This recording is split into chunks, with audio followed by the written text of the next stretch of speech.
그러면 가운데 손가락은 기준선이고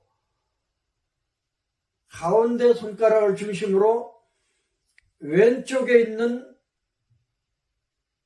이 손가락들은 왼쪽 팔다리가 되는 거예요. 말 나온 김에 왼손을 보세요. 가운데 손가락을 중심으로 검지와 엄지가 오른쪽에 있어요. 그러면 이거는 오른쪽 팔, 엄지는 오른쪽 다리가 되는 거예요. 왼손에 있지만 가운데 손가락을 중심으로 오른쪽에 있는 검지는 오른쪽 팔, 가운데 손가락을 중심으로 오른쪽에 있는 엄지는 오른쪽 다리가 되는 거예요. 이제는 오른손을 볼게요. 오른손 가운데 손가락을 중심으로 오른쪽에 있는 네 번째 손가락 약지는 오른쪽 팔이 되고 가운데 손가락을 중심으로 오른쪽에 있는 새끼손가락 소지는 오른쪽 다리가 되는 거예요. 그러면 구체적으로 기본 대형자리라는 표현은 손과 발에서만 사용하는 용어예요. 손과 발은 똑같아요. 대형자리도 똑같고 응용 원리도 똑같아요. 그래서 손에 있는 기본 대형자리 2개, 발에 있는 기본 대형자리 2개를 합해서 기본 대형자리로 하면 보통 4군데가 있는 걸로 기억해 두세요. 그러면 예를 들어 드릴게요. 이 발목의 왼쪽 발목의 기본 대형자리는 손에서는 왼쪽 새끼손가락 끝관절, 오른손에서는 엄지손가락 끝관절, 이게 왼쪽 발목의 기본 대형자리가 되는 거예요. 그 다음 무릎 보세요. 왼쪽 무릎이 아파요. 그러면 왼쪽 무릎의 기본 대형자리는 언제나 2군데가 있어요. 손에서 하나는 자기 쪽 새끼손가락 가운데 관절, 소지 중절, 이게 왼쪽 무릎의 기본 대형자리 1번. 그 다음 오른손 엄지 보세요. 오른손 엄지 포개면 새끼손가락 위에 엄지가 올라가 있죠.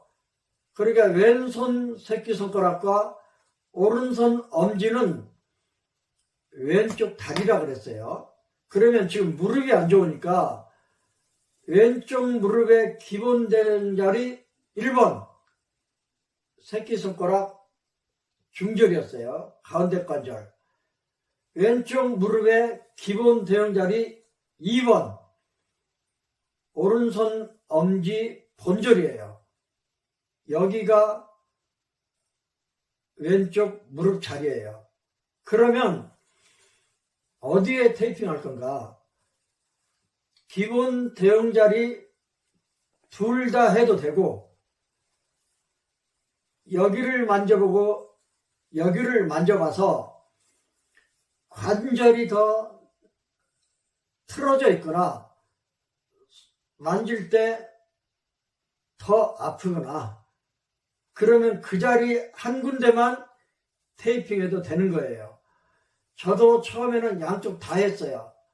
근데 점점 재료비도 아낄 겸 기본 대형자리 1번과 기본 대형자리 2번을 만져봐서 관절이 틀어져 있다든지 이렇게 만졌을 때 더 예민하게 아프다든지 그러면 그쪽에 하나만 테이핑해도 왼쪽 무릎이 좋아진다.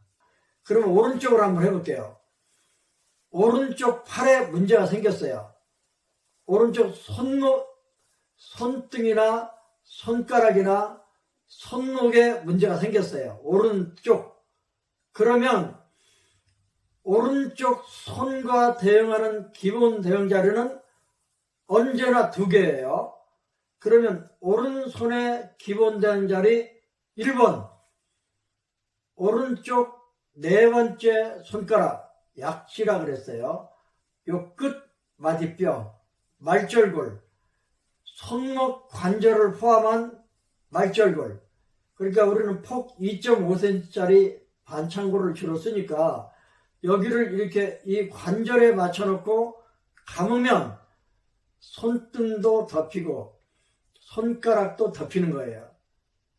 손가락에 문제가 있어도 이 손목 관절을 덮어주는 이유는 손가락을 움직이는 운동신경과 손가락을 지배하는 감각신경이 전부 이 손목을 통과해요. 손목을 통과. 대부분. 그래서 손에 문제가 생겨도, 손가락에 문제가 생겨도, 손목에 문제가 생겨도 기본 대응 자리 1번은 여기에요. 약지, 끝, 마디뼈, 말절골. 말절을 포함한 여기를 테이핑. 그 다음 오른쪽 팔꿈치에 문제가 생겼어요. 그러면 오른쪽 팔꿈치에 기본 대응 자리로 가서 테이핑하면 되는데 오른쪽 팔꿈치에 기본 대응 자리 1번 약지 중절이에요. 약지 중절. 오른쪽 어깨에 기본 대응 자리 1번 약지 본절이에요. 첫 관절. 아까 설명해 드렸어요. 어깨가 아파도 물갈기 높이에서부터 손등 3분의 1 지점까지 이렇게 덮어져요. 여기도 마찬가지예요. 이렇게 덮어지고. 그러면 오른쪽 팔과 대응하는 기본 대응 자리 1번을 했어요. 그러면 오른쪽 팔과 대응하는 기본 대응 자리 2번. 기본 대응 자리 2번은 왼손 검지에 다 있어요. 검지. 이제는 이해하시죠? 고맙습니다.